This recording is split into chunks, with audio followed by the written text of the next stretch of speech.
E aí, beleza? Aqui é o Daniel da Vegan Cheese Lover. E hoje a gente tem uma conversa bem interessante, porque imagina só, hoje em dia, como a gente está com alta dos preços, né? Inflação, tudo muito mais caro, o custo de vida subiu, e aí bate aquela vontade de comer um queijo vegetal e qual que vai ser a saída? A gente vai pensar duas, três vezes antes de sair para comprar um queijo vegetal que realmente entregue o que a gente busca, né, em relação à textura, sabor. Né? Eu estou falando de queijos vegetais artesanais, né, esses que são fermentados e curados, esses assim, que satisfazem, né, num momento que a gente busca degustar alguma coisa diferenciada e tal. E normalmente esses queijos eles são um pouco mais caros do que aqueles vendidos em supermercados, né? Mesmo porque o propósito é outro. Nos supermercados a gente já não encontra esse tipo de queijo vegetal artesanal, né? Então a gente tem um outro tipo de queijo que ali é vendido. Mas com essa inflação, com toda essa situação econômica que a gente tem passado, a gente pensa um pouco e de repente abre mão dessa iguaria e fala, bom, eu vou para o supermercado mesmo e tentar matar minha vontade com aqueles queijos. Bom, às vezes a gente vai, compra e meio que até sabendo, às vezes a gente se decepciona, né? Porque não vai entregar em termos de textura, em termos de gosto, né? De conforto. Isso aí não vai entregar. Então, o que a gente faz? Uma saída é fazer em casa, né? Porém, às vezes a gente se questiona também, mas até onde, se eu fizer isso em casa, vai ser mais barato? Realmente vai ser mais barato? Bom, aí a gente precisa pensar em algumas questões, né? Porque o que envolve a gente fazer um queijo artesanal, um queijo vegetal artesanal em casa?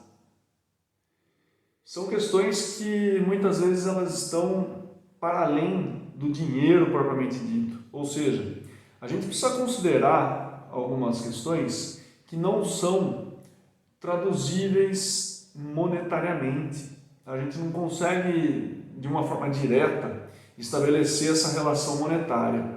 Por exemplo, é a questão do tempo, né? Muitas vezes, ou até desde que a gente se conhece por gente, a gente ouve essa expressão de que tempo é dinheiro.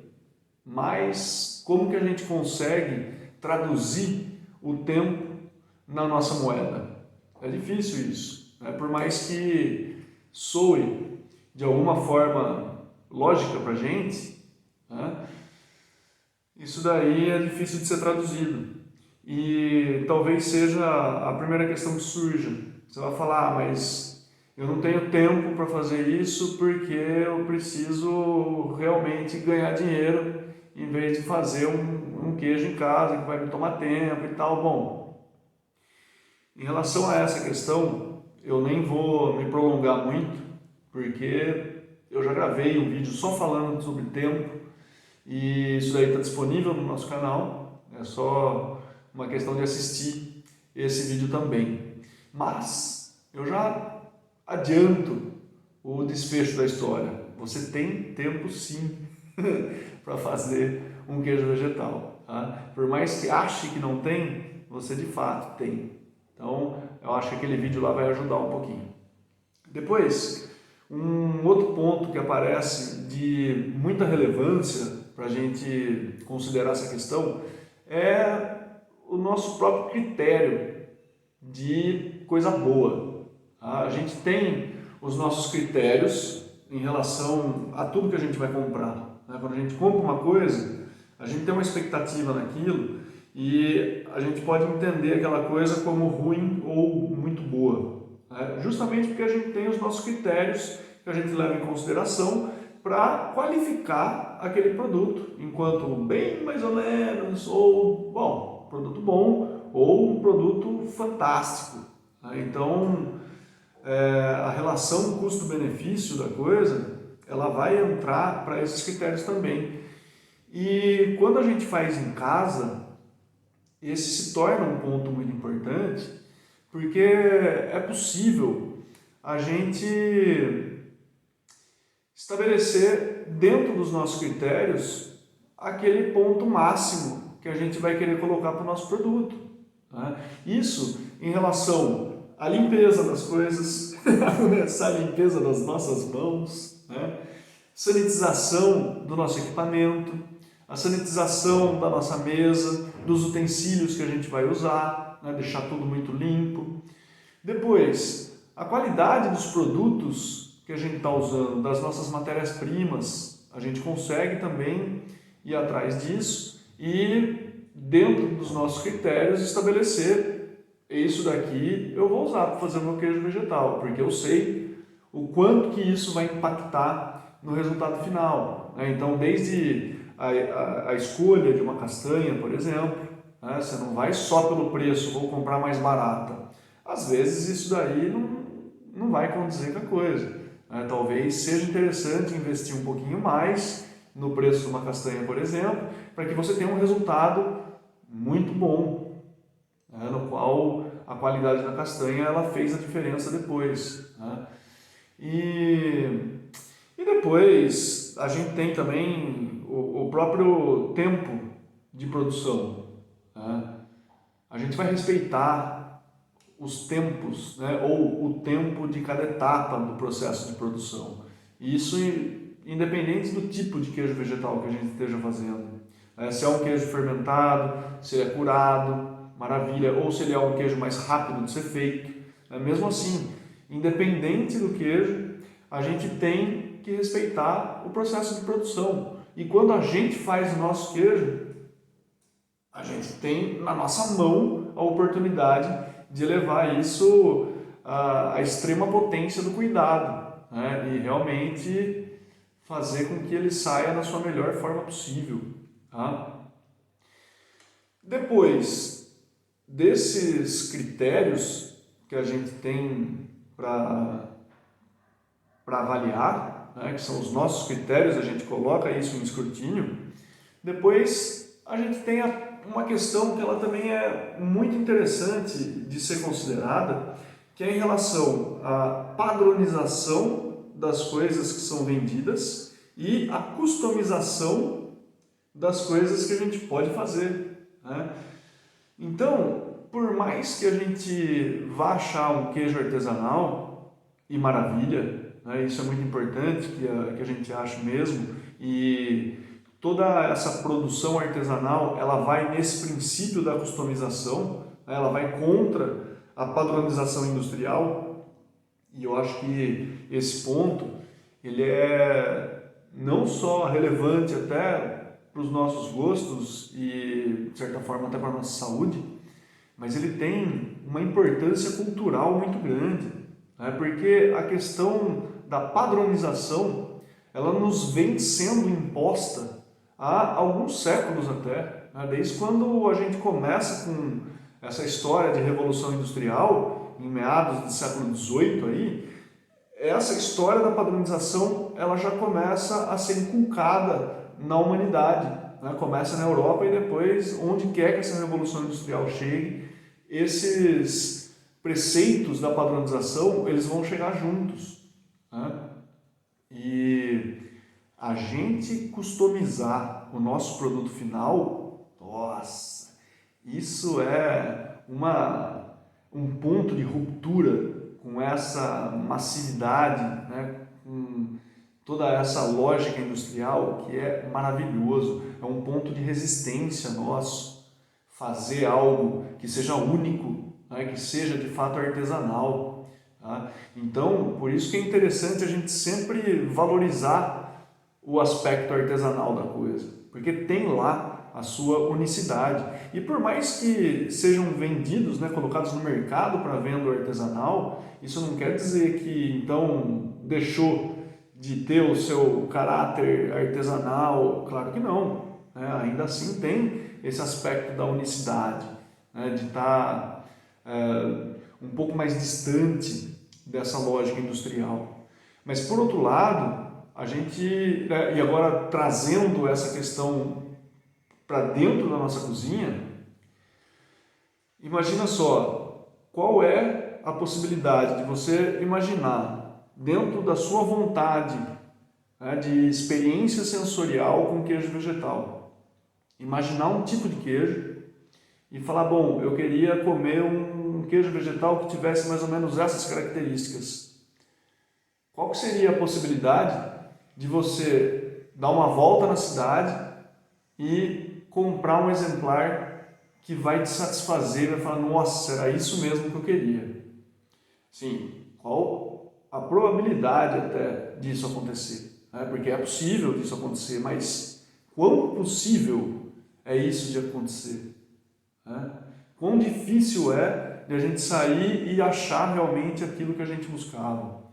Então, quando a gente faz isso em casa, a gente consegue, dentro das orientações que a gente tem de paladar, de olfato, de textura, a gente tentar fazer alguma coisa que vá condizer com essa nossa vontade. Quando a gente tem esse poder de produção, isso daí nos dá um poder fantástico, uma liberdade muito grande. Agora, quando a gente vai para o lado da empresa, de uma empresa, ou seja, de um empreendimento que se sustenta através da venda dos seus produtos, algumas coisas elas estão envolvidas, coisas que para a gente dentro da nossa cozinha não vai fazer tanto sentido num primeiro momento, tá? Mas depois a gente já tenta estabelecer um denominador comum em relação a isso. Mas quando as empresas elas estão fazendo seus produtos e isso vai para o mercado, ele vai ter um preço ali, tá? Que é esse preço de venda. Esse preço que está ali, ele envolve algumas coisas. Primeiro, claro que se a gente está comprando de um terceiro, então já teve mais alguma coisa em cima disso. Porque o estabelecimento que vai comercializar aquela marca, ele comprou por X e vai vender por X mais 2 alfa ao quadrado, sei lá. E esse 2 alfa ao quadrado vai ser o lucro do estabelecimento em estar revendendo esse produto. Mas enfim, o produto da empresa, quando sai da empresa, ele tem, primeiro, o preço de custo, que diz respeito aos insumos. E é claro, por mais que a gente considere que uma empresa ela tem acesso a um volume de matéria-prima muito maior do que a gente poderia ter, e isso faz com que o preço seja reduzido para eles ao comprar essa matéria-prima. Ou até mesmo a gente pensar que eles têm um preço reduzido de compra de matéria-prima ou até de equipamento, de coisas assim, porque os impostos que eles pagam são mais reduzidos, justamente pela condição de empresa e tal, toda essa história. Por mais que a gente considere isso, ainda tem outros aspectos e é justamente por isso que eles têm esses benefícios, em relação ao custo que eles têm com o pessoal, porque precisa contratar pessoas e isso envolve toda uma questão de legislação trabalhista, de impostos, enfim, tem muita coisa que está envolvida em relação à contratação, em relação à própria gestão administrativa, à própria gestão financeira da empresa, a questão de equipamentos que ali estão, que normalmente não são tão baratos assim, mas depois eles vão sendo pagos conforme a empresa vai vendendo os produtos ali produzidos. Então tem a depreciação desses equipamentos aí que precisa entrar na conta também. Tem depois investimento em novos equipamentos, em expansão, enfim. Tem essa série de coisas aí que a gente precisa levar em consideração também, ou pelo menos só pôr na cabeça para depois a balança não pesar muito para um lado. A gente precisa levar isso em consideração. Mas, voltando ao preço, a gente tem o custo de produção desse produto aí em relação às matérias-primas. Tá? Depois, esse preço final, ele tem esse custo, ele tem alguns gastos que são fixos, que uma porcentagem desses gastos fixos precisa entrar ali, né? Ou pelo menos uma porcentagem do preço de venda desse produto precisa ser direcionado para esses gastos fixos que ele tem, com mão de obra, com energia, com, sei lá, o que vai ser considerado como gasto fixo ali, mas eles têm esses gastos fixos. Depois tem alguns gastos que são variáveis, né, em relação à produção de algum produto ali. E, por fim, vai ter também uma porcentagem desse preço, que é a margem de lucro da empresa. E depois eles pegam esse lucro e desse volume de lucro que eles tiveram, eles vão realocar para algumas coisas, né? Então você já tem o preço das matérias-primas pagas, já tem custo energético de pessoal pago, já tem depreciação de máquinas paga e depois do lucro eles vão gestionar qualquer coisa ali. Ou seja, aquele preço de supermercado que a gente vê não é, nossa, mas eles estão ganhando muito dinheiro. Nem sempre é assim, né? Para ganhar dinheiro precisa ter uma bela de uma gestão empresarial para você colocar um preço e ter negociação com matéria-prima, enfim, né? Toda uma questão que também nem nos cabe desenrolar aqui agora, tá? Mas o fato é que em casa a gente não tem isso. O que a gente tem em casa que a gente vai colocar na ponta do lápis? O preço que a gente está pagando da matéria-prima para a gente fazer o nosso queijo vegetal, não é? Sim, a princípio sim, porque a gente não está falando de uma produção industrial, né? Nós não estamos falando de, ou até de produzir, tipo, não, eu vou começar a fazer, sei lá, 20 queijos vegetal por semana. Você vai consumir isso? Não vai. Então, não é disso que a gente está falando, né? A condição que eu estou trazendo aqui é uma condição de consumo próprio. Tá? Então, você vai fazer o seu queijo vegetal para você comer e é isso que eu quero colocar na balança. Até onde é mais barato você fazer o seu queijo vegetal do que comprar no supermercado, né? E mais, trazendo questões para além desse custo de matéria-prima. Tá? Isso é que é muito importante, porque são várias coisas ali que a gente tem que levar em consideração e é por isso que estamos levando em consideração tudo isso. Tá? Então, em casa, a gente não tem esses gastos, né, em termos financeiros. Porque se a gente falar assim, mas tem a energia. Pelo amor de Deus, gente, quanto que a gente vai gastar de energia numa ligada de liquidificador, ou de mixer, ou de blender, ou do que quer que seja, né? Para fazer um queijo vegetal. Mas tem o consumo da minha geladeira, do meu frigorífico.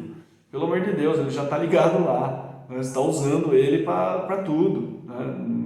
Estamos falando de comprar uma geladeira só para isso. Então, calma, né? A gente está falando mais do gasto com matéria-prima mesmo, tá? Porque os outros, bem ou mal, eles caem mais ou menos numa irrelevância para a gente, para esse fim didático aqui, tá bem?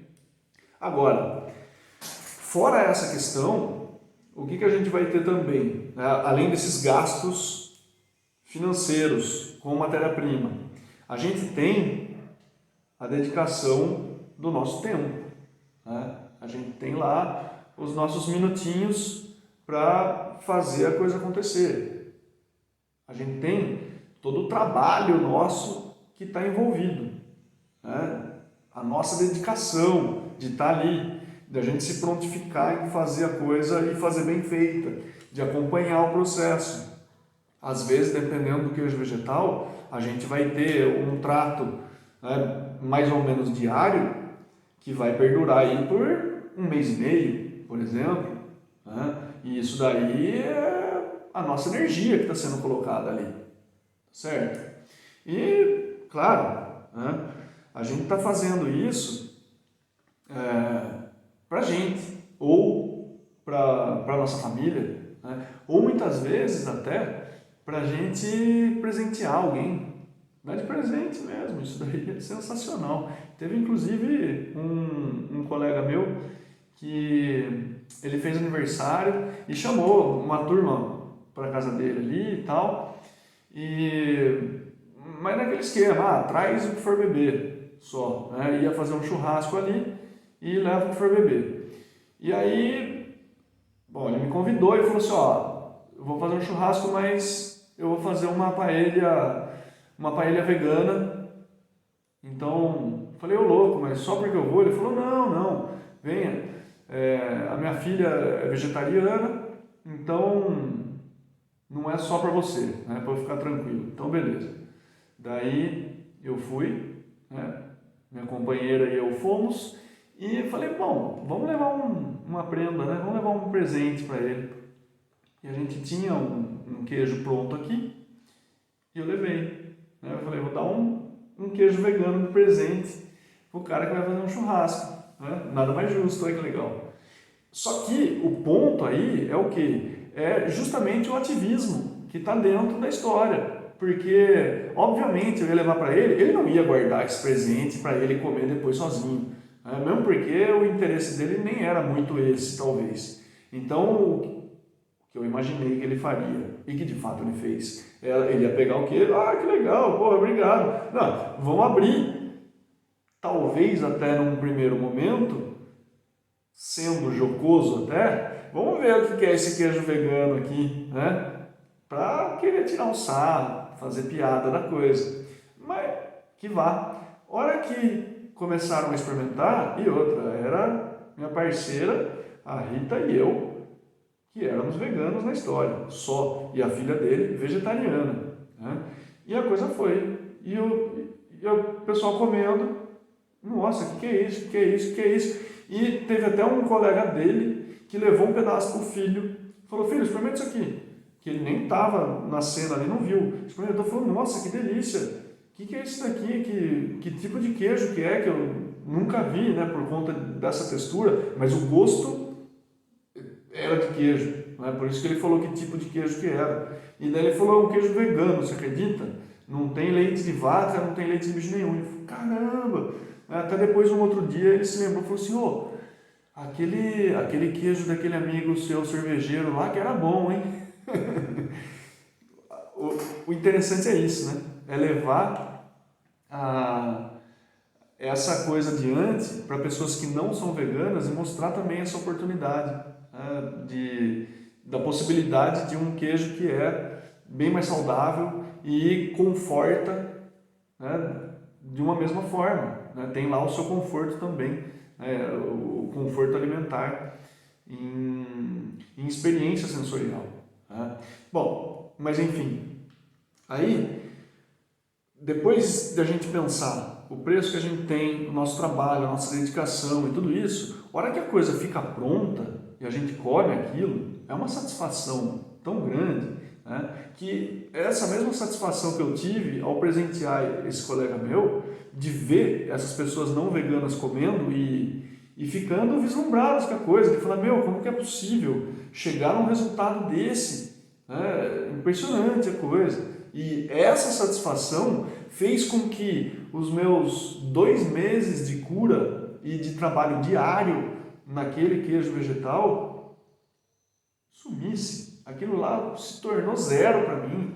A única coisa que eu via naquilo lá, dando para ele de presente, no máximo era o preço que eu tinha gasto com os insumos, e só. Né? Todo aquele trabalhão que eu tive de... Se é possível chamar de trabalhão, né? Porque não exige muita coisa também. Né? Foi nada, sumiu. Né? Então, a satisfação, aquela sensação de dever cumprido, de você chegar no resultado final que te satisfaz, é tão grande, né, que todo aquele trabalho ele vira nada. Né? Agora, como que a gente consegue, então, transpor essas questões para um denominador comum e falar, é mais barato fazer em casa? Bom, depois de tudo isso que eu falei aqui, dessas questões não monetárias, né, que a gente deve levar em conta, eu vou colocar no denominador comum, que é a questão monetária no caso. Tá? Então, como que eu fiz para trazer um denominador comum para essa questão? Eu peguei um tipo de queijo vegetal, tá? A saber, um queijo que é um pouco mais complexo, ele é de uma linha mais artesanal e ele é um pouco mais caro, tá? Que foi um queijo tipo Roquefort. Bom, isso daí eu peguei então o queijo Roquefort e assim de mercado, né, com preço de mercado e o peso dele de mercado. E daí eu fiz uma receita de queijo Roquefort, aí eu meio que desmembrei isso numa receita, né? Para o queijo Roquefort, por exemplo, castanha de caju, leite de coco, água, sal e culturas, né? Tanto uma cultura mesófila quanto o Penicillium Roquefort. E eu planilhei isso e coloquei valores reais, obviamente, né? Eu vi o preço que eu pago dessas culturas, dessas coisas que eu compro como, né, como qualquer um compraria na condição de pessoa física, né? E coloquei os preços nisso, a proporção que eu usei disso, quanto que resultaria, né? Obviamente é diferente do que está disponível no mercado, mas para ter o denominador comum, eu coloquei em preço por quilo. Tá? Isso, e eu fiz para as duas moedas, tá? Porque eu sei que tem gente que me assiste em Portugal, aqui em Portugal, e também tem gente que me assiste no Brasil. Então eu trouxe para as duas moedas. Tá? Também procurei esses tipos no Brasil e aí eu fiz o mesmo exercício, tá? Com insumos preço brasileiro, tá? E não só a conversão de moeda. Tá? Então, qual foi o resultado? Para um queijo tipo Roquefort, então o queijo comprado, tá? Em Portugal, saiu a 70 euros o quilo do Roquefort. No Brasil, saiu 500 reais o quilo. Tá? 70 euros, 500 reais o quilo. Na receita que eu fiz, sendo uma produção caseira, 21 euros o quilo, 70 no mercado, 21 euros o quilo e 135 reais o quilo, 500 reais no mercado. Tá? Olha só a diferença que a gente tem e se é mais barato ou não é em termos financeiros. Sem dúvida nenhuma, a gente está falando de mais de um terço, né, de diferença que você vai pagar, ou menos, mas você vai pagar menos de um terço do valor do mercado. Né? Agora, é lógico, em cima disso, a gente tem que colocar essas outras questões não monetárias que eu falei extensivamente até aqui, para a gente depois pôr na balança, cada um põe na sua balança e diz, né, até onde vale a pena ou não. Mas aí eles vão falar, tudo bem, só que isso daí esses queijos difíceis de fazer, artesanal e tal, que dá trabalho, demora muito. Eu queria saber coisa mais fácil, mais rápida. Será que é assim, mais industrial? Será que a gente consegue bater o preço de um queijo industrial? Bom, consegue também.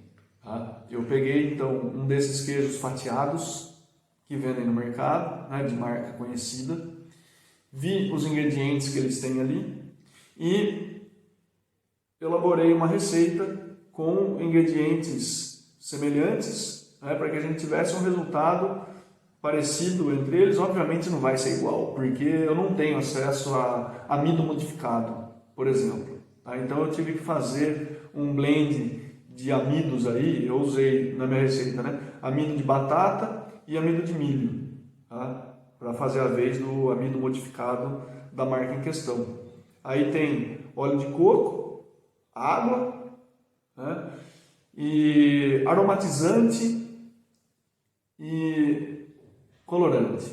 Aromatizante e saborizante é a mesma coisa, né? E colorante, tá?